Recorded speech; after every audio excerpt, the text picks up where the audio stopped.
Top quality और consistent performance के लिए सिर्फ सिल्वर पंप नाम याद रखना। સમાચાર જૂનાગઢમાંથી વિસાવદર પેટા ચૂંટણી માટે ભાજપ તૈયાર। પૂર્વ ધારાસભ્ય ભૂપત ભાયણીએ નિવેદન આપ્યું છે, પક્ષ કોઈને પણ ટિકિટ આપે, અમારી સ્પર્ધા નથી।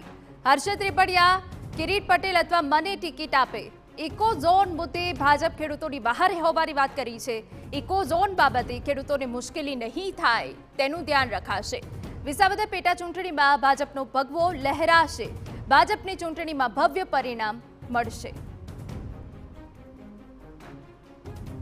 સૌ સાથે મળી અને જનતાનું હિત, ખેડૂતોનું હિત અને વિસ્તારનું હિત જોવાનું છે। વ્યક્તિગત મારું કે અન્ય કોઈ વ્યક્તિનું હિત જોશું તો જનતાનું હિત જોખમાં છે। તો અમારો એવો સહિયારો એજન્ડા છે કે વિસ્તારના હિતમાં, ખેડૂતોના હિતમાં અને જનતાના હિતમાં સૌ સાથે મળી અને આગામી ચૂંટણી લડીએ અને પરિણામ લઈ આવીએ। ઇકો સેન્સિટિવ ઝોન મુદ્દે અમે ખેડૂતોની અને અમારા વિસ્તારની સાથે છીએ।